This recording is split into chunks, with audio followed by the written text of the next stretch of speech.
in baseball, you have the bases, and you have your diamond, and the pitcher's mound. Now, what you're going to do here, if you want to think about cricket, first base, you're going to get rid of this right here. It doesn't exist. Second base, you're going to get rid of this. And third base, you're going to get rid of this, okay? So now we just have the pitcher's mound and home plate. Instead of there being an imaginary strike zone here, what is happening is there are actually physically 3 stumps in the ground. There are 3 sticks in the ground with 2 bales that sit across the top. Now, this is so that there's no imaginary strike zone. You don't guess where it is. It's going to sit at home plate, and it's going to sit at the pitcher's mound, and we're going to have these 3 stumps. These stumps are now on a pitch, which is a rectangle. This is where the batter goes, and this is where the bowler goes. Now, in cricket, you actually bat in pairs. When the leadoff batter comes out, he is going to stand at this end in front of these stumps, and the batter that would be on deck, he's actually going to stand over here next to these stumps. And let's remember that both of these batters are happy. Now, the pitcher in cricket is actually called the bowler, and he is going to be right here where he would be on the pitcher's mound area, up here, okay? And he is going to have a ball. He is going to throw the ball to this end, and when he throws the ball, it is going to bounce. He's going to throw it down here, it's going to bounce, and it's going to come to the batter here, and he is going to be holding a bat. Now he's going to hit it, and he is going to choose to run or not. Let's say he hits the ball into the outfield. Okay, now the ball's in the outfield, we have to establish that in the outfield, there are fielders on the fielding team. They're going to be placed in strategic areas all around the pitch. And there are 11 players on each team, and so there will be 11 players in the outfield. And this includes the bowler and also the keeper, which you would know as the catcher.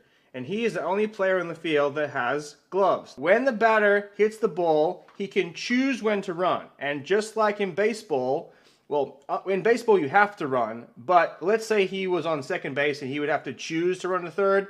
It's kind of like that in cricket. Instead of having bases, okay, we have a crease. So this is a line that runs across the pitch here. Now the batter has to be behind this line to be considered to be on the base. So when he hits the ball, he is going to run away from his line, and they are going to switch sides, and he is going to run up, and this guy is going to run down. And once they pass this line, they would have completed 1 run. They can actually run as many times as they can, provided that the fielder doesn't get to the ball in time. Just like in baseball, if you hit a really deep ball into the outfield, you may be able to run more bases. Similar here. Let's say the ball actually goes out here a little further. Woo, okay, and they have time to run more than 1. They're actually going to come back. So if they come back, okay, this guy goes back up, that would be 2 runs. If they run back up again and cross the line again, that would be considered 3 runs. Generally, you wouldn't be able to run more than 3 times before the fielder will be able to grab the ball and throw the ball in. Now, how do you get tagged on base like in baseball? To be tagged on base, you have to actually physically hit these stumps. So when the fielder runs to get the ball, he's going to throw it in, and he's going to physically hit the stumps, okay? Now these stumps, if I bring in my model over here, these are the bales sitting on top of the stumps. For it to be out, these bales have to come off. You have to actually break the bales, okay?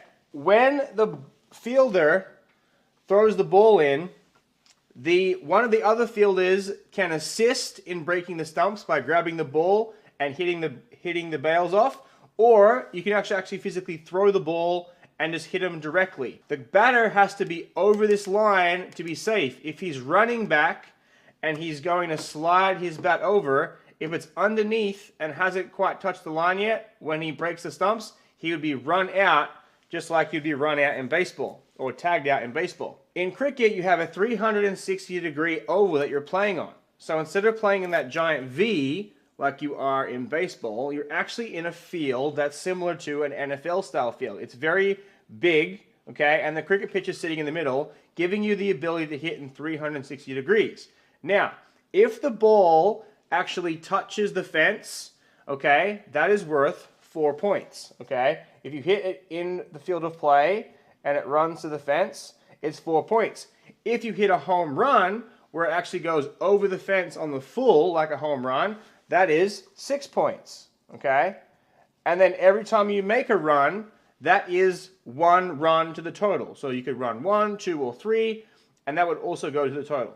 Now, when you look at the score in cricket, you're going to see 2 numbers. These numbers are going to correlate to how many runs the batting team has and how many wickets or outs the bowling team has. So it's going to look like this. Let's say, for example, it's going to say 100 runs, and it's going to have a slash, and then it's going to say 3 wickets, okay?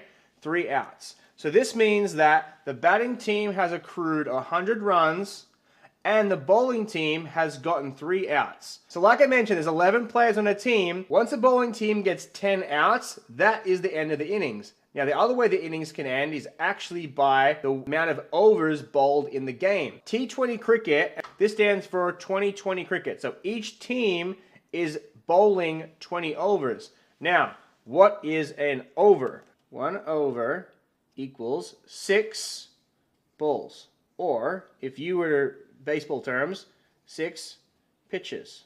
They're going to bowl 6 balls 20 times, and so that is going to be 120 balls. But basically, each side is going to bowl 20 overs, and the batting team has to score as many runs as they can in this allotted time.